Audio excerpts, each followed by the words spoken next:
Hey, what's up, guys? Welcome to day 15 of this 30-day email breakdown challenge. So, as usual, I'll be breaking down one of the story-based emails that I found in my inbox from one of the top marketers or copywriters in the industry.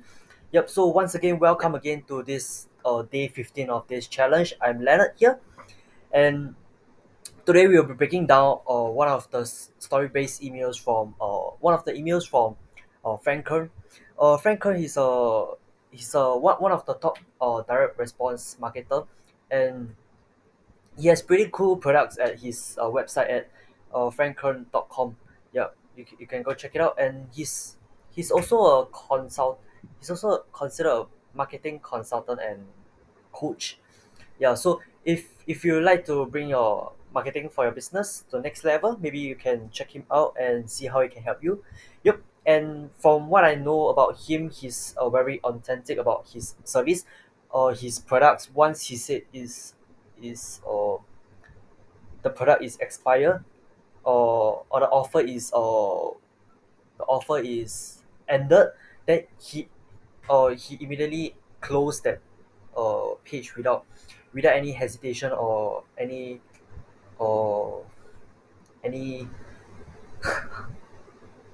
uh any compromise. Yep, compromise.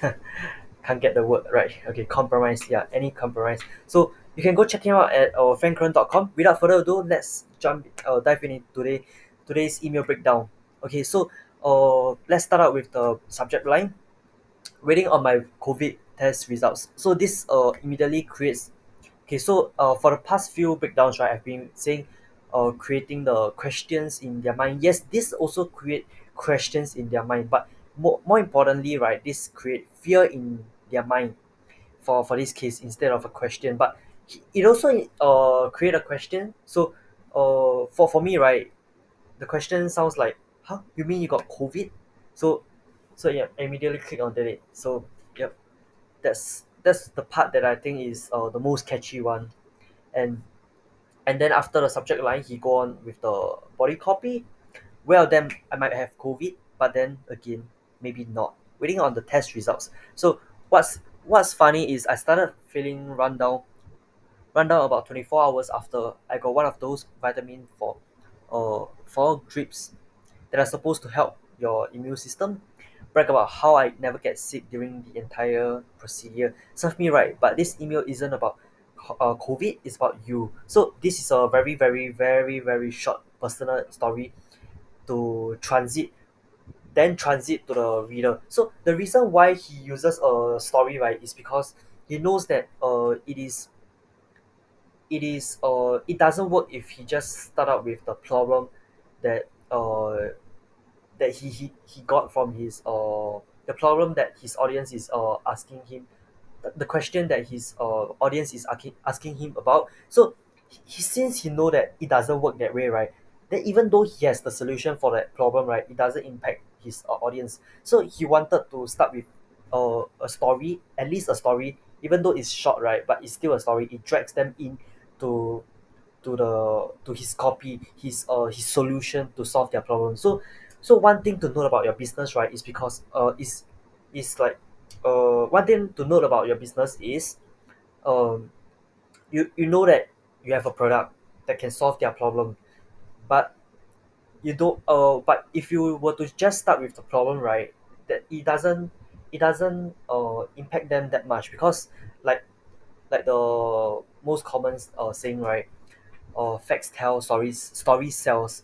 So if you keep telling facts, right, uh it doesn't really catch your reader in to what you really have for them. And that way, right, you can't push the impact to the fullest potential to impact more people out there, right? So you know that you have a solution for their problem, so you jolly well use a, a better way to get them into your solution so that you can help them. So don't waste it. Use story to help them. Yeah, that's what I want to say. Okay, so back to this email breakdown. Okay, so after a short personal story, then transition to the reader, and the moral of the story is not about the COVID or the test results. It's about he having more time to catch up with other small little things that you can see right here. Since I've been laid out this week, I've been able to catch up on some emails and other info that's shine a light on what appears to be a huge problem a lots of folks are facing. So this is he say that since he have been laid out this week, um he's able to catch up with other small little things. Then one of the problem he got from his audience is I'm not getting enough leads, and the ones I do get aren't any good. So that's the exact problem that he quote from his audience, and he immediately give the solution to them. If that sounds familiar, watch this YouTube video. Okay, so that's the solution, problem, and then solution. Then yes, the artwork is amazing. So immediately, right, you can see is not very uh it's not very nice, but he said it's amazing. So I can sense a little bit of humor right there, but a little bit lame as well. Okay, but no offense, no offense. Yeah, totally respect this guy. And in this one, I show you the one thing that will get you more qualified leads. It's a simple fix too. You also get to see me openly make fun of two of my clients, but only because they are knuckleheads and they're cool with it, lor. Anyways, if you want better qualified quality leads, and this one will help you. So enjoy, Frank. So right here, right, he he nicely blend in the link into the sentence that anyways if you want. So he need this sentence, and then so it doesn't feel weird when he's including this sentence. So maybe for some businesses, right, they know that they need to blend in link into sentence, and they intentionally forced it out. And once you intentionally force the link out, right, from this normal flow sentence, uh it doesn't seem right. Your reader will definitely get it. They will say they will be confused, and they will be stuck at that moment. And the moment when they stuck, right, is when they are confused, and they immediately drop out of your email. Yeah, so don't force it out. So after you write the entire email, right, see where's the place that you can tuck the link nicely into the sentence. Yeah, so don't force it out, just do it naturally. That will be better. Okay, so PS, I'm not actually purple. I shot that video a while ago, and I was trying to use a fancy camera. The dumb camera setup I'm using makes me look purple or green. I've since switched to just using the built-in camera on my Mac. It is 100 times better in my opinion. I'm telling you because somebody worry about my health because I look like on the verge of heart attack or something. I actually appreciate it, and it's the camera, or more accurately, it's my inability to set it up. So, anyways, watch this if you want. Okay, so he's doing it again, nicely blending in the link into the sentence. Then he's doing a PPS. If you have been sick in a while, don't brag about it. I'm convinced I got a funk. Uh, because I was running my mouth, I actually feel fairly okay, but wanted to get tested because I figured that that's the responsible thing to do. I know being responsible, last thing you would expect from me, but still. Anyways, why are you still reading this fever bed rambling?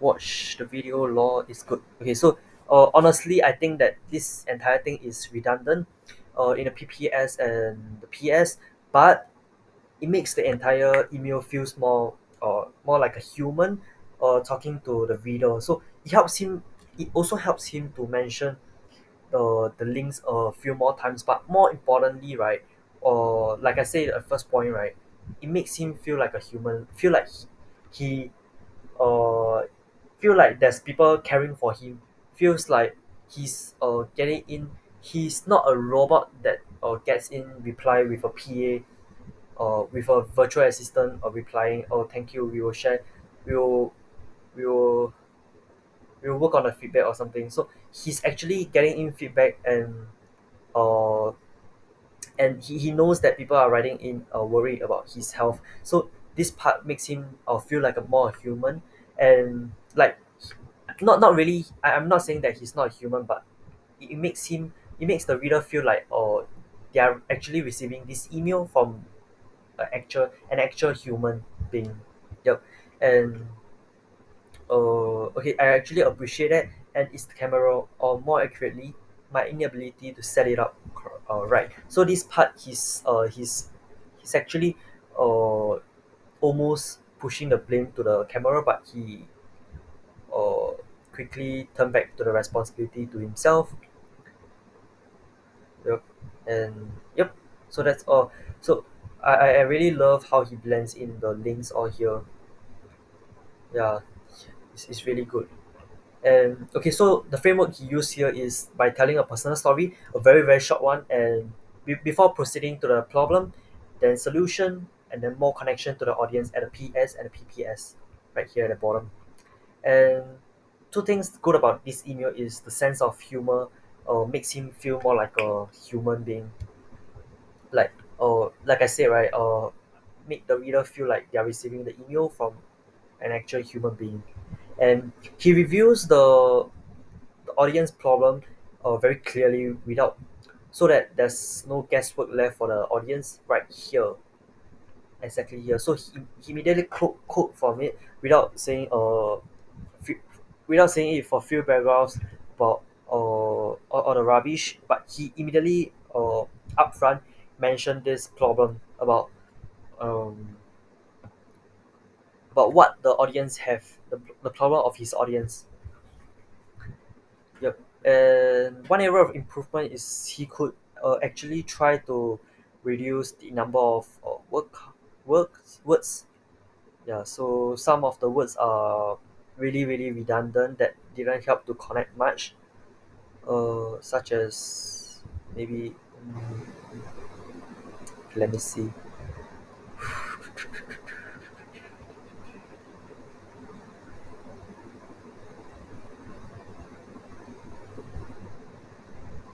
Maybe I'll think mostly in a part of a PPS.